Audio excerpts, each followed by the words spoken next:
तो गाइस आपका स्वागत है मेरे चैनल पे। तो ये वीडियो आप सबके लिए बहुत ज़रूरी रहने वाला है, जिनका भी अभी एसएससी आर्मी वगैरह का मेडिकल होने वाला है। तो वीडियो थोड़ा लंबा हो सकता है, क्योंकि इसमें हम आपका हर टॉपिक लेके चले हैं, इंटरनली एक्सटर्नली, और कुछ इंपॉर्टेंट टिप्स भी है वीडियो में, जो आपको मेडिकल के टाइम कैसे उपस्थित रहना है, मेडिकल के टाइम क्या क्या करना है, किन बातों का ध्यान रखना है और क्या क्या नहीं करना है, ये सारा चीज़ हम बताएं।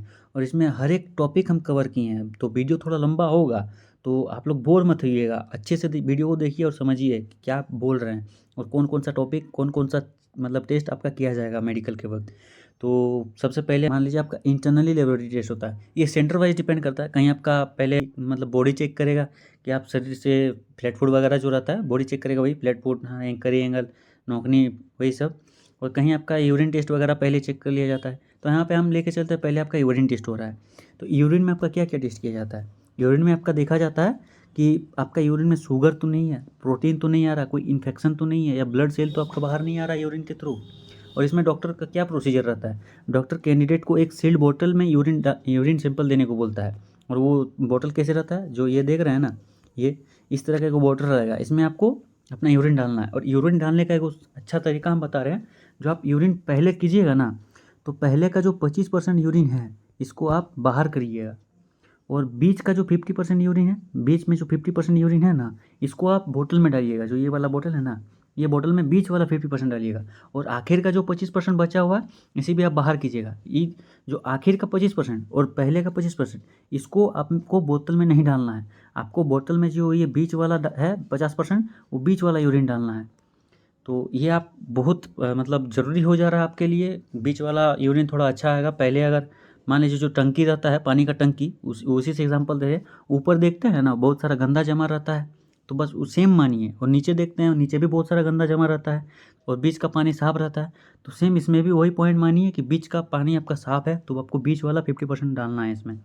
और इसमें डॉक्टर क्या देखता है, अब फिट क्राइटेरिया इसमें क्या रहेगा, आपका यूरिन में शुगर नहीं होना चाहिए, कोई भी प्रोटीन वगैरह नहीं आना चाहिए, कोई भी ब्लड सेल वगैरह नहीं आना चाहिए, मतलब रक्त ब्लड वगैरह नहीं आना चाहिए। अगर आपका यूरिन में कोई भी इन्फेक्शन पकड़ा जाता है, स्टोन या डायबिटीज़ का संकेत मिलता है, तो फिर आप अनफिट हो जाइएगा, आप वहाँ पे फिट नहीं होइएगा। तो इस बात का आपको अच्छे से ध्यान रखना है। अब आता है आपका ब्लड टेस्ट। अब आपका आ जाता है ब्लड टेस्ट। ब्लड टेस्ट में क्या होता है? ब्लड टेस्ट में आपका चेक किया जाता है हीमोग्लोबिन, कहीं मलेरिया तो नहीं, कोई hepatitis B C, HIV, blood sugar, ये सब तो आपको नहीं है। इसमें हीमोग्लोबिन चेक किया जाता है। हीमोग्लोबिन जो मेल का है आपका 12 GMDL से, मतलब 12 से 16 के बीच होना चाहिए। 12 से 16 के बीच है तो मेल फिट है। और इसमें आपका ब्लड में कोई भी इन्फेक्शन वगैरह नहीं होना चाहिए। अगर इन्फेक्शन वगैरह होगा तो फिर आप अनफिट हो जाइएगा। अब अनफिट का रिपोर्ट क्या है? अगर आपका positive report of any serious disease, मतलब कोई भी सीरियस डिजीज़ का आपका रिपोर्ट आ रहा है पॉजिटिव में, अगर आपको किसी तरह का कोई डिजीज़ है, तो फिर आप अनफिट हो जाइएगा। ब्लड आपका इस तरह चेक करेगा, एक डॉक्टर आपका ब्लड निकालेगा और उस तरह चेक कर लेगा, अपना उसका जो मेथड रहता है चेक करने का। अब आता है आपका ब्लड प्रेशर का, BP जिसको बोलते हैं, रक्तचाप। ब्लड प्रेशर किससे मापा जाता है? या तो डिजिटल मशीन होगा या मैनुअली भी कर सकता है, वो सेंटर वाइज डिपेंड करता है। बट अभी के टाइम पे सब जगह डिजिटली अवेलेबल है, तो डिजिटली ही मापा जाता है, मान के चलते हैं। तो इसमें आपका ब्लड प्रेशर कितना होना चाहिए? जो आपका नॉर्मल रेंज है, नॉर्मल रेंज आपका 110/70 से 130/85 mmHg तक होना चाहिए। अगर इसके बीच में है तो आप फिट हैं। और अगर इससे ज़्यादा या इससे कम है, जो लिखा हुआ है बहुत ज़्यादा या बहुत कम है, तो फिर आप टेम्पररी अनफिट हो जाइएगा। तो ये है आपका बीपी का पॉइंट। जो ये देख रहे हैं, ये जो आप देख रहे हैं, ये है आपका जो मैनुअली नहीं, ये ऑटोमेटिक जो चेक करता है बीपी मशीन से, वो बीपी मशीन से ये चेक कर रहा है, इस तरह आपका चेक करेगा। अब आते हैं चेस्ट पर।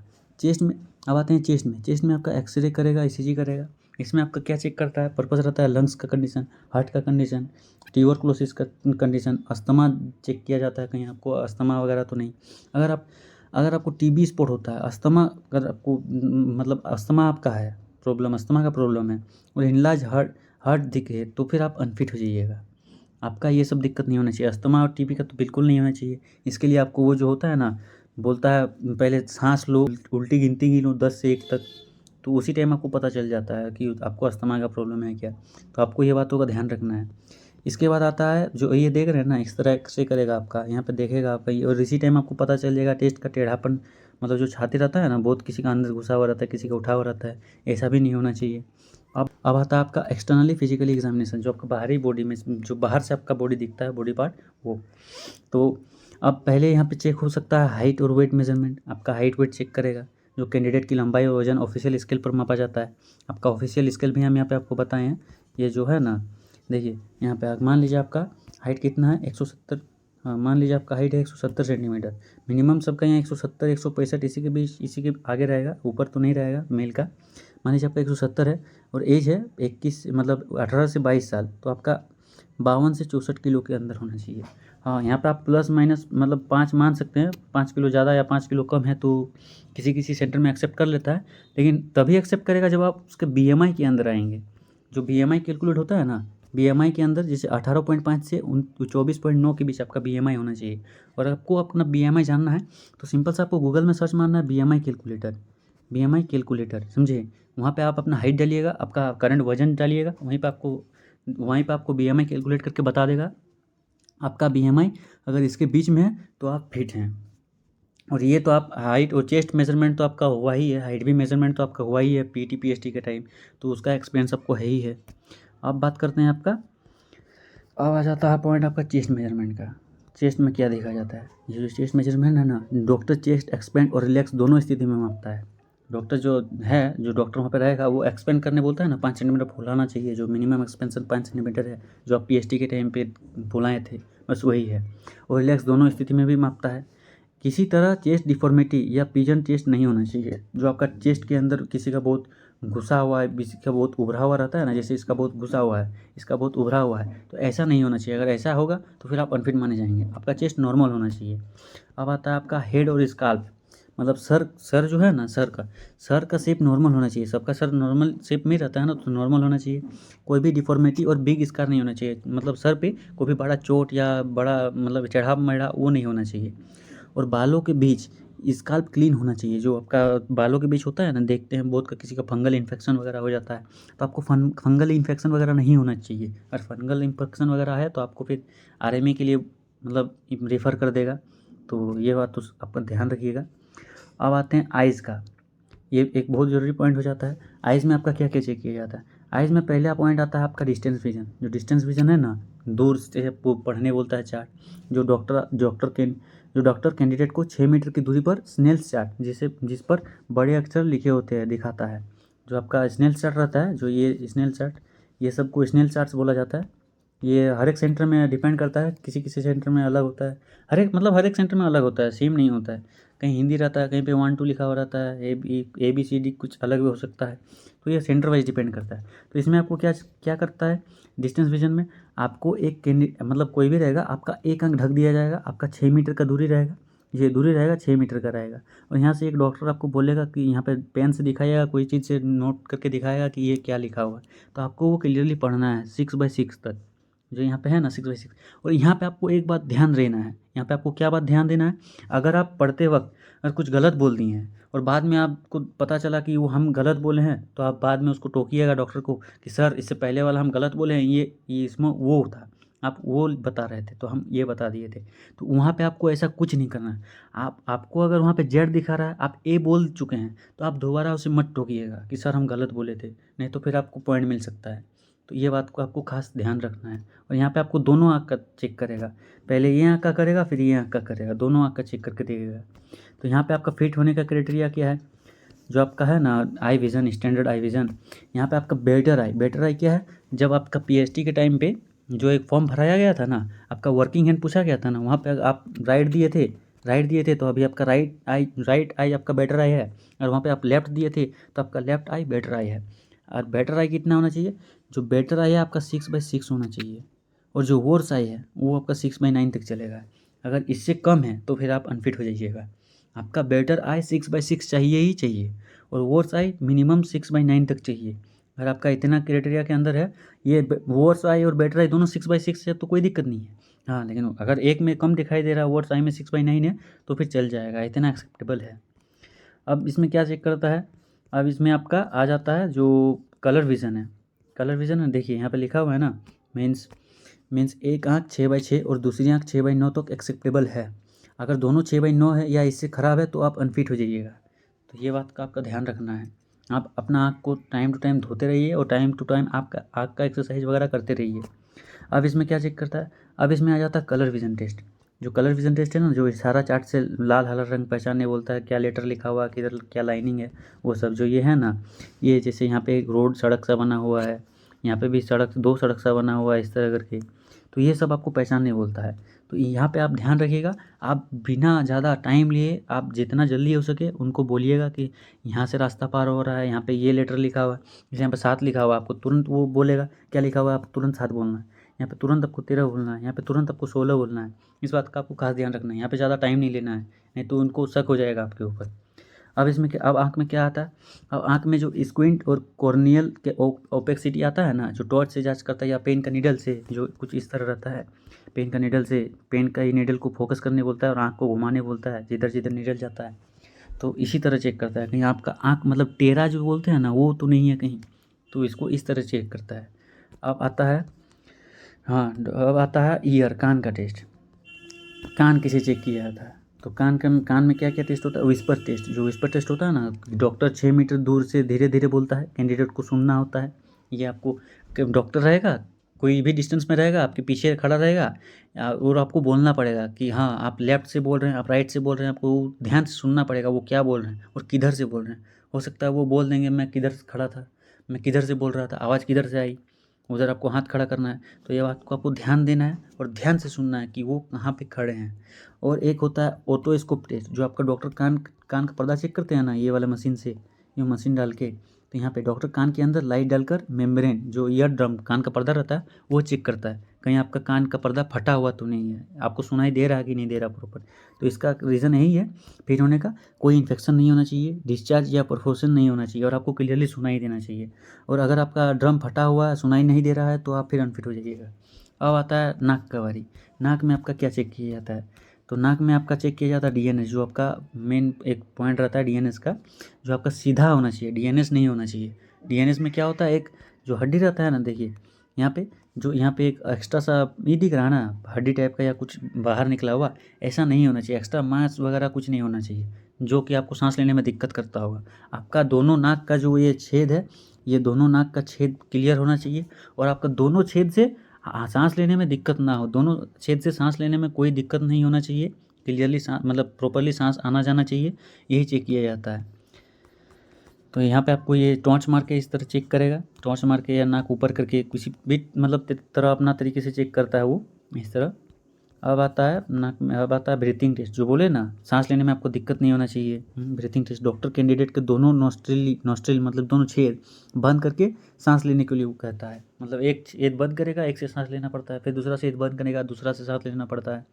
अब फिट होने का क्या क्राइटेरिया है, दोनों नथुनों से समान रूप से सांस आनी चाहिए, मतलब दोनों नथुना जो बोले ना छेद, ये नॉस्ट्रिल, ये नथुने और नॉस्ट्रिल ये एक ही है, दोनों नथुने से समान रूप से सांस आनी चाहिए। और अनफिट कब होंगे, अगर सांस लेने में आपको रुकावट या नसल ब्लॉकेज आ जाए, मतलब सांस लेने में आपको दिक्कत हो रहा है, डीएनएस का पॉइंट मतलब डीएनएस का जो है वो हड्डी है मांस है वो ज़्यादा बढ़ा हुआ है, जिसके कारण आपको सांस लेने में दिक्कत हो रहा है, तो फिर आप अनफिट हो जाइएगा। अब आता है माउथ और टीथ में। माउथ और टीथ में क्या चेक किया जाता है, माउथ और टीथ में टीथ रिक्वायरमेंट क्या है, जो टीथ आपका है, टीथ रिक्वायरमेंट मिनिमम आपका 14 टीथ होना चाहिए, मतलब 14 हेल्दी दांत जिसको बोलते हैं, बिना दाग वगैरह का, बिना कोई मतलब एक्स्ट्रा कप वगैरह लगाए हुए, प्रॉपर एकदम क्लियर होना चाहिए। 7 ऊपर होना चाहिए, 7 नीचे होना चाहिए, समझे। 14 दांत आपका प्रॉपर होना चाहिए, जो आपको चबाने के लिए, मतलब जैसे चबाने के लिए आपको कोई दिक्कत नहीं होता हो, बस यही समझ लीजिए। इसमें आपका डिकेट नहीं होना चाहिए, मिसिंग या लूज टीथ नहीं होना चाहिए, मतलब आपका सिंपल मसूड़ा जो है ना दांत का, वो मजबूत होना चाहिए, मसूड़ा में कोई दिक्कत स्वेलिंग वगैरह नहीं होना चाहिए।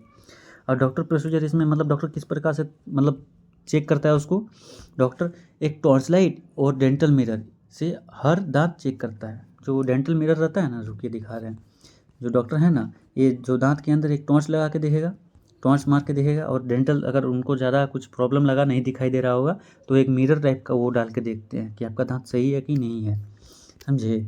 इसमें और एक बात को आपको ध्यान देना है, आपको यहाँ पे स्पीच टेस्ट मतलब जो बोलते हैं ना, बोलते टाइम स्टैमरिंग मतलब हकलाहट वगैरह आता है क्या, वो भी चेक करते हैं। ये आपको कोई बोल के चेक नहीं करेगा कि हाँ बोल के दिखाओ, जब आपको कोई चार्ट पढ़ने को बोलेगा तो उस टाइम पढ़ेंगे ना, उस टाइम आप मान लीजिए हकला हकला के पढ़ रहे हैं, तो वहाँ पे आपको दिक्कत हो जाएगा। और मान लीजिए आप किसी से बात कर रहे हैं, कोई आपको कोई डॉक्टर या वगैरह वहाँ पे जो रहते हैं सर्जन वगैरह, वो लोग अगर आपसे बात कर रहे हैं और आप हकला के बोल रहे हैं और अटक जा रहे हैं, तो फिर आपको पॉइंट मिलेगा। वो बोलेगा नहीं कि तुमको पॉइंट दे रहे हैं, लेकिन हाँ वो नोट कर लेगा कि हाँ इस बच्चा को बोलने में दिक्कत हो रहा है, वो हकला रहा है। बस उस बात का ध्यान रखना है, आपको ध्यान देना है कि डॉक्टर क्या बोल रहा है क्या नहीं बोल रहा है, उस बात को आपको ध्यान देना है और ध्यान से आंसर देना है, सही आंसर देना है बिना हकलाए हुए। थोड़ा बहुत हकला रहे तो चल जाएगा, ज़्यादा अगर हकलाहट हो रहा है तो फिर आपको लिए दिक्कत हो जाएगा वहाँ पे। तो ज़्यादा हकलाहट नहीं होना चाहिए, हकलाहट होगा तो फिर आप हो जाइएगा बाहर। अब आपका आता है चेस्ट और लंग्स। छाती और जो फेफड़ा रहता है ना, छाती वो फेफड़े उनका टेस्ट होता है chest expansion test. Chest expansion test मतलब जो 5 सेंटीमीटर आपको फुलाया गया था ना पीएचडी के टाइम, वही वाला। यहाँ पे आपको वो फुलाने बोलता है ताकि आपका चेस्ट का कंडीशन जाने कि लंग्स का कंडीशन कि सही है कि नहीं है। कैंडिडेट को गहरी सांस लेने को कहा जाता है। आपको जो वहाँ पे डॉक्टर रहेगा वो आपको गहरी सांस लेने बोलेगा, और आप सांस लेने के बाद वो ये भी बोल सकता है कि उल्टा गिनती काउंट करो, जैसे 10, 9, 8, 7 इस तरह करके। तो वहाँ पे आपको ध्यान देना है, पूरा बोल लीजिएगा, उसके बाद रुकना है, उससे पहले नहीं रुकना है, नहीं तो आपको फिर बोल देगा कि आपको अस्थमा का प्रॉब्लम है, सांस लेने में आपको दिक्कत होता है। तो जो है ना मिनिमम चेस्ट एक्सपेंशन 5 सेंटीमीटर, जो नॉर्मल एक्सपेंड है 5 सेंटीमीटर से कम नहीं होना चाहिए, मिनिमम 5 सेंटीमीटर होना चाहिए। जो आपको पीएचडी, आप यहाँ तक आए हैं तो पीएचडी में तो 5 सेंटीमीटर फुलाए ही होंगे, नहीं तो यहाँ तक तो आते नहीं है, तो आप सब इसके लिए क्वालिफाई होंगे ही, इसका टेंशन मत लीजिए। अब बात आता है जो ये देख रहे हैं ना, ये तो आप एक्सपीरियंस करके आए हैं पीएचडी के टाइम, पीटी पीएचडी के टाइम सब, तभी यहाँ तक आए हैं आप मेडिकल तक। अब कौन सा पॉइंट, डॉक्टर अब क्या करता है, डॉक्टर जो लिसन करता है, स्टेथोस्कोप रहता है ना ये वाला, जो डॉक्टर छाती पे लगा के देखता है कि कोई व्हीजिंग मतलब अस्थमा वगैरह का प्रॉब्लम तो नहीं, कॉन्जेक्शन या टीबी साउंड नहीं होना चाहिए, जो आपका टीबी वगैरह का साउंड नहीं होना चाहिए जब वो ये लगा के सुनेगा। तो अगर अनफिट कफ हो जाइएगा, अगर आपको अस्थमा है या क्रोनिक कफ या एबनॉर्मल चेस्ट शेप, जो आपका चेस्ट रहता है ना उभरा हुआ ये हुआ, अंदर जो पहले ही आपको दिखाए हैं, हाँ गया वो फोटो, रुकी फिर से दिखा रहे हैं आपको। चेस्ट चेस्ट चेस्ट चेस्ट कहाँ गया यार, हाँ ये वाला जो आपका देख रहे हैं ना, ये अंदर की तरफ है ये बाहर की तरफ है, तो आपका ऐसा नहीं होना चाहिए, आपका चेस्ट नॉर्मल होना चाहिए, समझिए। तो यही बात वहाँ पे बोल रहा है, इसीलिए चेस्ट चेक किया जाता है।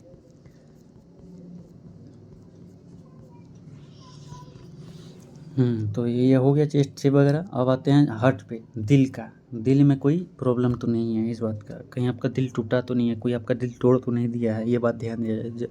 चलिए मजाक साइड में रखते, अब आते हैं दिल का बात। दिल में क्या देखता है, दिल में हार्ट बीट आपका रेगुलर होना चाहिए, जो स्टेथोस्कोप से और बीपी मॉनिटर से चेक करता है डॉक्टर। आपका कोई मरमर या एक्स्ट्रा कोई साउंड या इरेगुलर पल्स जो होता है ना, मतलब बीपी वगैरह में इरेगुलर पल्स वगैरह आपका दिख रहा है, नोटिस हो रहा है, तो वो आपको नहीं होना चाहिए। हार्ट बीट भी रेगुलर होना चाहिए, सब कुछ मतलब ठीक होना चाहिए, कोई दिक्कत नहीं होना चाहिए हार्ट पे। देखिए इस तरह स्टेथोस्कोप से चेक करेगा डॉक्टर, आपको छाती पे लगा के इस तरह कान में डाल के रखेगा अपना, वहाँ पे चेक करेगा वो। अब आता है एब्डोमेन, मतलब पेट में।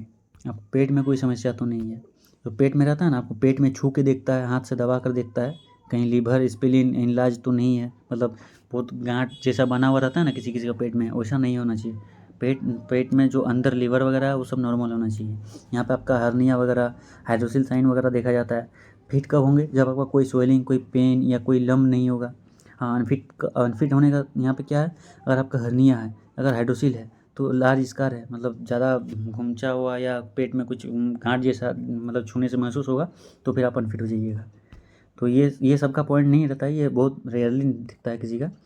अब आता है जेनेटिकल रीजन, मतलब जो जनानंग है ना, अंडकोश वगैरह, टेस्टिस, तो उसका यहाँ पे आपको क्या चेक किया जाता है, जो टेस्टिस दोनों डिसेंडेड होना चाहिए। डिसेंडेड मतलब क्या, दोनों मतलब बराबर होना चाहिए। 19-20 तक चल जाएगा, अब बोलिएगा मेरा 15 है एक 20 है, तो इतना तो कोई एक्सेप्ट नहीं करेगा, कोई 18-20 भी एक्सेप्ट कर लेगा किसी किसी सेंटर में डॉक्टर अगर अच्छा रहा तो यही कारण है। यहाँ पे आपको हाइड्रोसिल चेक करेगा, वेरिकोसिल चेक करेगा और हर्निया चेक करेगा। हर्निया किस प्रकार से चेक करता है, डॉक्टर आपको खांसने को बोलेगा, जो है ना खांसने को बोलेगा। जब आप खांसिएगा ना, तो आपका दोनों अंडकोश जो है ना वो हिलना चाहिए खांसते वक्त, अगर हिल रहा है तो आप नॉर्मल है, अगर आपको नहीं हिल रहा है खांसते वक्त तो आपको हर्निया का प्रॉब्लम होगा, जिसमें आपको पॉइंट मिल सकता है। तो ये आप घर में अपना टेस्ट करके देख सकते हैं खांस के। तो अब आता है आपका, देखिए इस तरह डॉक्टर इस तरह चेक करता है, जो है ना अंडकोश दबा के, कोई कोई नंगा करके भी चेक करता होगा, तो इस तरह लाइन में आप लोग खड़े रहेंगे, आप लोगों को बोलेगा पकड़ के खड़ा रहो, तो उस तरह भी चेक कर सकता होगा, जो सेंटर वाइज डिपेंड करता है। चलिए आगे जाते हैं। आगे आपका पाइल्स और अनल रीजन, मतलब जो मल द्वार रहता है ना उसका, जहाँ पाइल्स वगैरह का कोई प्रॉब्लम तो नहीं है। कैंडिडेट को झुका के और खांसने को कहा जाता है। बाहर से स्वेलिंग या ब्लीडिंग दिखे तो टेम्पररी अनफिट, मतलब अगर आपको मान लीजिए पाइल्स का प्रॉब्लम है तो आपको बाहर से झुकाएगा, खांसीएगा तो ब्लीडिंग वगैरह तो आना निश्चित है। तो वही बात का ध्यान रखना है, पाइल्स वगैरह नहीं होना चाहिए आपका। अगर हैवी है, पहले था, अगर ऑपरेशन भी करवाएं तो पहले का होना चाहिए, मतलब 6 महीना लगभग पहले का, अब हाल फिलहाल का नहीं होना चाहिए। अगर पकड़ लिया हाल फिलहाल का तो फिर दिक्कत हो जाएगा। देखिए इस तरह डॉक्टर झुका लेगा आपको और खांसने को बोलेगा, और पीछे वो देखेगा मलद्वार कि स्वेलिंग वगैरह तो नहीं हो रहा है। अब आ जाते हैं अपर लिम्स। अपर लिम्स में क्या चेक किया जाता है? अपर लिम्स जो है ना आपका, अपर लिम्स हाथ में आपका कैरी एंगल चेक किया जाता है, कोहनी का झुकाव। डॉक्टर हाथ को सीधा करके एंगल मेजर करते हैं, और नॉर्मल रेंज क्या है आपका 5 डिग्री से 15 डिग्री तक नॉर्मल रेंज है। और एक्सेप्ट कब तक करेगा? अगर मान लीजिए 16 से 18 तक भी आपका मतलब मुड़ा हुआ है तो आपका एक्सेप्ट कर लेगा। अगर इससे ज़्यादा मुड़ा हुआ है तो एक्सेप्ट नहीं करेगा, मतलब 20 डिग्री से ज़्यादा है तो एक्सेप्ट नहीं करेगा, और 20 डिग्री तक भी एक्सेप्ट नहीं करेगा। कोई जगह होगा 19 तक भी एक्सेप्ट कर लेगा, वो डॉक्टर के ऊपर डिपेंड करता है और सेंटर के ऊपर डिपेंड करता है। जैसे रुकिए आपको इसका फ़ोटो दिखाना है। जो ये देख रहे हैं ना, ये जैसे ये बहुत अंदर की तरफ मुड़ा हुआ है, ये बाहर की तरफ, मतलब ये नॉर्मल है, और ये बहुत ज़्यादा बाहर की तरफ मुड़ा हुआ है, तो आपका ऐसा भी नहीं चलेगा, और अंदर वाला जो है ना, अंदर इस तरह भी नहीं चलेगा। आपका ये नॉर्मल होना चाहिए, और ये एंगल आपका मापा जाता है। ये आपका कितना चलेगा? 20 डिग्री तक, समझे। यहाँ उन लोग का एक अलग से स्केल रहता है मेज़र करने का, उनके स्केल के अनुसार आपका मतलब 19 डिग्री 18 डिग्री के अंदर होना चाहिए, उससे ज़्यादा नहीं, नहीं तो आप अनफिट हो जाइएगा। नहीं तो आपको ये पॉइंट मिल जाएगा, जो ये क्यूबिटस वल्गस है ना, इस पॉइंट में ले लिया जाएगा। अब आगे चलते हैं। आगे क्या चेक करिए? Other check. यहाँ पे आता है आपका अदर चेक्स। अदर चेक्स में क्या होता है? सभी उंगलियाँ, फिंगर्स, मतलब उंगली जो है पूरी तरह चलने योग्य होनी चाहिए। ग्रिप टेस्ट लिया जाता है, मतलब आपका मान लीजिए उंगली कोई कटा हुआ है और उसी हाथ से आपको बंदूक पकड़ने के बॉर्डर पर बंदूक चलाना पड़ सकता है, और आपका उंगली ही नहीं है तो बंदूक पकड़िएगा कैसे? तो वही बात यहाँ पे, मतलब इसीलिए आपका उंगली भी चेक किया जाता है, अच्छे से चेक किया जाता है। थोड़ा बहुत टेढ़ा है तो चल जाएगा, मान लीजिए पूरा उंगली गायब है या फिर 6 उंगली है, ऐसे नहीं चलेगा। आपका 5 उंगली होना चाहिए और सही सलामत होना चाहिए, ये बातों का ध्यान रखिए। अब आता है लोअर लिंक्स, मतलब पैर पे। पैर में क्या क्या चेक किया जाता है? पैर में सबसे पहले आता है फ्लैट फुट टेस्ट। जो कैंडिडेट होता है ना, बेयर फुट खड़ा करके डॉक्टर सोल प्रिंट देखता है। आपका फिंगरप्रिंट जो रहता है ना पैर का इस तरह क्योंकि आपको इमेज ही दिखा रहे हैं। जो ये है ना, ये आपका नॉर्मल है। यहाँ से जो कर्व बन रहा है ना, ये वाला, ये आपका नॉर्मल आर्च है। ये कर्व जो बन रहा है ना, ये आपका नॉर्मल आर्च है। और यहाँ पे देखिए एकदम सीधा जा रहा है, सीधा। ये अगर ऐसा है तो आपको फ्लैट फुट में काउंट कर लीजिएगा और अनफिट मान लिया जाएगा। बहुत सेंटर में होता है ये चेक भी नहीं होता है, थोड़ा बहुत चेक करके छोड़ देता है, इसमें उतना मेजर पॉइंट नहीं देता है। लेकिन हाँ, कोई सेंटर होता है, कोई डॉक्टर होता है कि ज़बरदस्ती चेक करता है और पॉइंट मिल जाता है किसी ना किसी को। तो ये किसी भी तरह से चेक कर सकता है, पानी में चला के देखेगा या फिर खड़ा करके पैर पीछे तरफ उनको मोड़ के बोलेगा से दिखाओ कर्व बन रहा है कि नहीं बन रहा है। यहाँ पे जैसे ये स्केल से यहाँ पे देख रहा है डॉक्टर चेक करके कि कर्व है कि नहीं है, तो किसी भी तरह से चेक कर सकता है ये। हाँ, और यहाँ पे जो बताएं, जो आर्च नहीं है, फुट पूरी तरह से फ्लैट है तो अनफिट हो जाइएगा, वही बात है। अब आते हैं नौकनी का। जो पैर में ही नौकनी चेक किया जाता है। नौकनी में अब क्या देखता है? दोनों घुटना को मिलाकर खड़ा किया जाता है। अगर घुटने आपस में टकराते हैं और गैप 5 सेंटीमीटर नहीं रहता है तो फिर आप अनफिट हो जाइएगा। इसका मतलब क्या है? मान लीजिए यहाँ पे जैसे देख रहे हैं ना, आपका जो ये है जो हड्डी, ये सीधा होना चाहिए और यहाँ पे हल्का सा गैप होना चाहिए। ज़्यादा भी गैप हो गया, मान लीजिए आपका जो देखिए ये सब फिट है, ये सब फिट है, तीनों जो खड़ा है ना, ये तीनों फिट है।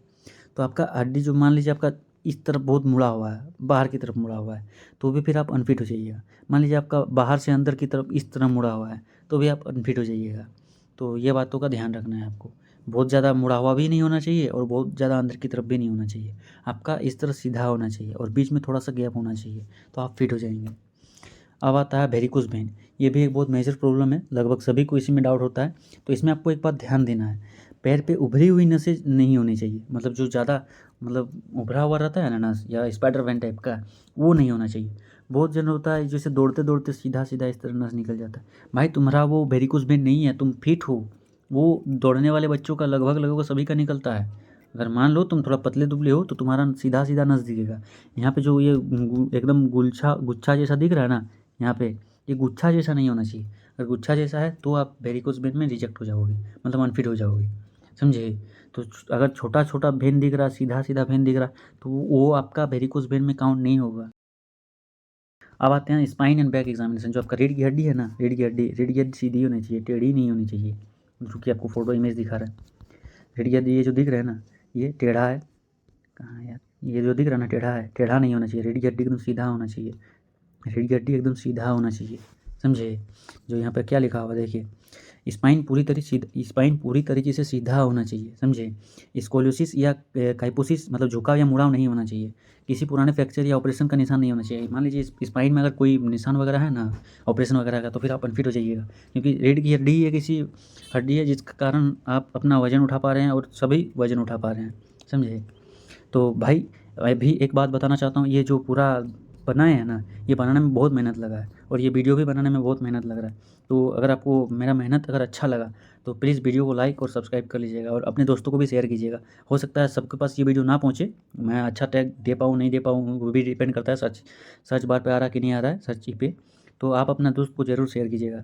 आप मेहनत देख पा रहे हैं, इतना सारा जो लिखे हैं ये अपने खुद लिखे हैं, तो मेहनत तो आप देख ही पा रहे हैं। तो अब चलते हैं, कहाँ तक कंप्लीट किए। वेरिकोस वेन हो गया, स्पाइन एंड बैक एग्जामिनेशन हो गया, ये भी हो गया। हाँ, अब स्किन एंड टैटू पे, जो टैटू रहता है ना, आप टैटू वगैरह बना लेते हैं, टैटू का क्या रूल है, स्मॉल होना चाहिए, ज़्यादा ऑफेंसिव नहीं होना चाहिए, और इनर फोर आर्म और रिलीजियस मार्क ओनली चलेगा। जो आपका इनर फोर आर्म, जैसे आप वर्दी पहनेंगे ना, तो आपका हाथ से बाहर या बाहर बॉडी में नहीं दिखना चाहिए, और कई रिलीजियस है तो फिर थोड़ा छोटा है, रिलीजियस है चल जाएगा। अगर कोई ऑफेंसिव ज़्यादा मतलब जो रहता है ना भड़काऊ टाइप का, वैसा नहीं होना चाहिए, लार्ज भी नहीं होना चाहिए, डीप कलर भी नहीं होना चाहिए, ऑफेंसिव टैटू नहीं होना चाहिए, नहीं तो आप अनफिट हो जाइएगा। फिर स्किन में आपका देखा जाता है कि कोई इंजाइम वगैरह या कोई फंगस वगैरह तो नहीं है, मतलब स्किन पे स्किन डिजीज़ वगैरह। तो अगर वैसा स्किन इन्फेक्शन है तो फिर आप अनफिट हो जाइएगा, स्किन बिना इन्फेक्शन के होना चाहिए। अब आता है ऑपरेशन और सर्जरी मार्क्स। जो रहता है ना ऑपरेशन, बहुत कोई ऑपरेशन किया हुआ है, तो भाई ऑपरेशन का क्या नियम है, हालिया ऑपरेशन स्कार, मतलब हर्निया वगैरह अपेंडिक्स वगैरह ठीक तरह से हील होने चाहिए, मतलब लगभग 6 महीना पहले का होना चाहिए। अगर फ्रेश मार्क्स है, मतलब ऑपरेशन हाल फिलहाल का है, अगर डॉक्टर कागज़ मतलब पेपर में आपके पास मांग दिया और वहाँ पे दिखा कि हाल फिलहाल का ऑपरेशन है, ताज़ा ताज़ा है, तो फिर आप अनफिट हो जाइएगा। आपका मिनिमम 6 महीना पुराना होना चाहिए, ये जो है ना, तो टेम्परेरी अनफिट। अब आता है मेंटल और न्यूरोलॉजिकल हेल्थ। तो ये बात का आपका विशेष ध्यान रखना है, ये आपको कोई डॉक्टर बता के नहीं चेक करेगा कि हाँ हम तुम्हारा मेंटल हेल्थ चेक करें कि न्यूरोलॉजिकल हेल्थ चेक कर रहे हैं। ये चेक करने का कोई भी तरीका हो सकता है। ये आपका व्यवहार देखेगा कि आप कैंडिडेट्स जो है अगल बगल में कैसे बात कर रहे हैं, आपका ओरिएंटेशन कैसा है, आपका स्टेबिलिटी कैसा है। मान लीजिए आप वहाँ पे खड़े हैं, वो इधर उछल कूद कर रहे हैं या फिर मतलब अजीब टाइप का हरकत कर रहे हैं, तो आपको ऐसे बिल्कुल कुछ नहीं करना, आपको नॉर्मल रहना है, ज़्यादा ओवर स्मार्ट नहीं बनना, समझे। वहाँ पे आपको नॉर्मल बिहेवियर करना है। आपका स्पीच डिसऑर्डर नहीं होना चाहिए, किसी तरह का एंजाइटी नहीं होना चाहिए, डिप्रेशन नहीं होना चाहिए, ज़्यादा टेंशन में ना दिखे, नॉर्मल रहिए। अगर उस तरह का कोई सिम्टम्स दिखा तो फिर आप अनफिट हो जाइएगा, डॉक्टर ये बता के नहीं चेक करेगा। ये मतलब एनी टाइम जब से आप एंटर करेंगे ना, तब से डॉक्टर आपको नोटिस करने लगेगा। अगर आप किसी तरह का पॉइंट दिखेगा तो फिर आपको अनफिट मान लिया जाएगा। आप जनरल फिटनेस का, जो जनरल शरीर का पोस्चर वगैरह रहता है ना, वो जैसे कैंडिडेट का बॉडी पोस्चर सही होना चाहिए, जो कैंडिडेट खड़ा रहने का तरीका, बैठने का तरीका, चलने का तरीका, ये जो है ना, कोई लिम्स स्टिफनेस या वॉकिंग एबनॉर्मेलिटी, ये सब सही होना चाहिए। चलने में भी कोई टेढ़ा मेढ़ा ना चले, इधर उधर जैसे दारू पी के चलता है आदमी, सीधा चलना चाहिए जैसे सामान्य आदमी चलता है। स्टैंडिंग पोस्चर देखा जाता है, गेट सामान्य होना चाहिए। स्टैंडिंग पोस्चर मतलब टेढ़ा मेढ़ा खड़ा ना हो, सीधा खड़ा हो, वो सब देखा जाता है। और इस वीडियो का सबसे महत्वपूर्ण चीज़ जो आपको मेडिकल में बहुत काम आएगा, आपको क्या करना है अभी के टाइम पे मेडिकल के लिए, कैसे अपने आप को तैयार करना है। तो रोज़ सुबह अपना आँख को व्यायाम करें, मतलब 20-20 रूल क्या है, मतलब 20 मिनट आप कोई भी काम करें। मान लीजिए फ़ोन चला रहा है, टीवी देख रहे हैं या कुछ पढ़ रहे हैं, तो 20 मिनट आँख अपना जो करना कीजिए, फिर बीच में 5 मिनट का गैप लीजिए, फिर 20 मिनट कुछ कीजिए या 5 मिनट का गैप लीजिए। इस तरह आपको करना है, आँख का एक्सरसाइज करना है, आँख को इधर उधर ऊपर नीचे करके घुमाना है, किसी दूर में एक ऑब्जेक्ट रख के उसको फोकस करना है एक आँख से, जिसमें आपका मतलब डिस्टेंस विजन का यही बढ़ेगा, समझे। ये सब आपको एक्सरसाइज करते रहना है आँखों का। और 20 मिनट नहीं कर रहे तो आप मान लीजिए 1 घंटा, कम से कम 1 घंटा बाद कीजिए, समझे। अब आता है बैलेंस डाइट। आपको हमेशा बैलेंस डाइट में रखना है। अभी हरी सब्जियाँ खाना है, अंडा खाना है, दूध खाना है, बादाम खाना है, गाजर खाना है। इतना भी नहीं खाइएगा तो अभी जो फास्ट फूड है ना, छोड़ दीजिए, बिल्कुल छोड़ दीजिए। रोज़ाना आपको हल्का फुल्का दौड़ना है, योगा करना, ज़्यादा तेज़ नहीं दौड़ना है, मतलब ज़्यादा हार्ड वर्कआउट नहीं करना है, हल्का फुल्का वर्कआउट करना है। जैसे आप 5 किलोमीटर दौड़ते थे 24 मिनट में कंप्लीट करना है, अभी आप 5 किलोमीटर दौड़िए, आपको 32 से 35 मिनट में कंप्लीट कीजिए। अगर अभी स्पीड में दौड़िएगा तो आपका हो सकता है नस वगैरह उभर जाए या फिर कहीं पेन वगैरह आ जाए तो फिर दिक्कत हो जाएगा, इसलिए आपको नॉर्मल दौड़ना है। अगर दौड़ भी रहे तो योगा कीजिए, डीप ब्रीदिंग कीजिए, सांस जोर जोर से लीजिए, फिर छोड़िए, ये भी आपका एक एक्सरसाइज है। हाँ, और स्मोकिंग अल्कोहल इससे एकदम परहेज रहना है, मतलब भूल ही जाइए, आपका इस दुनिया में स्मोकिंग नाम का और अल्कोहल नाम का कोई चीज़ है ना, भूल जाइए एकदम, ये है ही नहीं, ये एग्जिस्ट ही नहीं करता, ऐसा रह जाइए आप। हाँ, अब सोने और उठने का एक नियमित मतलब टाइम निर्धारित कीजिए कि हमको रात को इतना बजे तक सो जाना है, रात को हमको इतना बजे तक सो जाना है और फिर हमको इतना बजे तक उठ जाना है, समझिए। अब मेडिकल के समय और एक सबसे ज़रूरी बात, मेडिकल के टाइम पे क्या करना है और क्या नहीं करना है, जो है ना, मेडिकल के समय क्या करना है और क्या नहीं करना है। तो सबसे पहले बात आता है क्या करना है, जो है ना, क्या करना है। तो रात को अच्छे से नींद लेना है, कब? जब आप मेडिकल सेंटर पहुँचेंगे ना, मान लीजिए कल मेरा मेडिकल है, आज हम मेडिकल सेंटर के बगल में रूम लेके है, तो आज रात हमको अच्छे से प्रॉपर नींद लेना है, समझे। उससे पहले भी एक दिन अच्छे से 2-3 दिन नींद लीजिएगा, नींद आपको प्रॉपर रोज़ अभी लेना ही है अच्छे से, रोज़। लेकिन हाँ, मेडिकल सेंटर में जाने से पहले भी आपको अच्छे से नींद लेना है। आपको फास्ट फूड बिल्कुल नहीं खाना है, आप इसे फास्ट फूड खाना छोड़ दीजिए। अपने साथ पानी का एक बोतल रखना ही है, अपने साथ एक पानी का बोतल रखना ही है और पानी पीते रहना है। कब? मेडिकल सेंटर के अंदर जब जाइएगा ना, अपने साथ एक बोतल रखिएगा पानी का और एनी टाइम पानी पीते रहिएगा, समझे, जिसमें आपको मतलब डिहाइड्रेटेड फील ना हो, आप हाइड्रेटेड रहें, समझे। अपना प्राइवेट पार्ट के बाल साफ़ करके जाना है, जो आपका कंधे के जो बगल में रहता है ना, बगल वाला बाल, फिर प्राइवेट पार्ट का बाल, वो सब साफ़ करना है। वेल ग्रूम हेयर में जाना है और बियर्ड एकदम क्लीन शेप में जाना है, ऐसा नहीं कि बीच में ला के छोड़ दिए, बियर्ड एकदम साफ़ करके जाना है और अपना बाल भी अच्छे से कटवा के जाना है। हाँ, अब यूरिन देते टाइम जो हम पहले ही बोले थे, यूरिन देते समय पहले 25% बाहर करना है और बीच का 50% डब्बे में डालना है और आखिर का 25% वो भी बाहर करना है, जो है ना, 25% डब्बे में नहीं डालना है, 50% डब्बे में डालना है और लास्ट का 25% फिर निकाल देना है बाहर, समझिए। ये बातों का आप ध्यान रखें। और क्या क्या नहीं करना है, अब बात आता है क्या नहीं करना है मेडिकल सेंटर पे क्या नहीं करना है। वहाँ पे आपको ओवर स्मार्ट नहीं बनना है, मतलब जो जितना आपको बोला जाता है उतना ही कीजिए, जो आपको बोला जाता है, जो आपसे पूछा जाता है उतना ही जवाब दीजिए, एक्स्ट्रा में कुछ मत कीजिए। ओवर स्मार्ट तो एकदम मत बनिए, नहीं तो आप डॉक्टर के सीधे नज़र पे आ जाइएगा, समझे। और कोई भी भड़काऊ बात ही नहीं करे वहाँ पे, मतलब कोई भी बच्चा बात कर रहा है, भड़काऊ बात मत कीजिए वहाँ पे, या कोई किसी से बहस करने लगे कोई डॉक्टर से, मान लीजिए आपको वो किसी चीज़ का पॉइंट दे देता है तो आप उस बात पे उससे बहस करने लगे, तो बहस आपको नहीं करना है, नहीं तो फिर आप उस डॉक्टर के नज़र में आ जाइएगा, आपको किसी भी हालत में वो अनफिट करेगा कोई ना कोई पॉइंट देके, समझिए। सबके साथ अच्छे से व्यवहार करना है, जो आपका बगल में जो भाई दोस्त लोग रहेगा, कैंडिडेट सब, उनसे भी अच्छे से बात करना है, उनसे भी अच्छे से व्यवहार करना है और जो डॉक्टर लोग हैं उनसे तो करना ही करना है। और उनके बातों की अनसुना ना करें, जो डॉक्टर लोग आपसे कुछ बोलेंगे ना, उनकी बातों को ध्यान से सुनना है, अनसुना मत करना है। क्या बोल रहे हैं, क्यों बोल रहे हैं, क्या करने बोल रहे हैं, क्या नहीं करने बोल रहे हैं, उन सब बातों पे एकदम ध्यान देना है आपको। और कितना सवाल पूछ रहे हैं, कितना नहीं पूछ रहे हैं, आपको कितना जवाब देना है, इस बात का भी आपको ध्यान देना है। जितना पूछेगा उतना जवाब देना है। हाँ, और लास्ट बात, अगर आपको अच्छा लगे तो प्लीज़ लाइक, सब्सक्राइब और अपने दोस्तों को भी शेयर करना। अगर सबके पास ये वीडियो नहीं पहुँचा तो मेरा मेहनत बेकार चल जाएगा।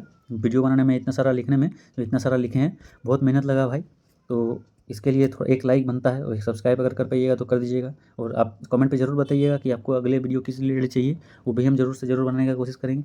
तो मिलते हैं नेक्स्ट वीडियो पे आपकी डिमांड पे। Thank you.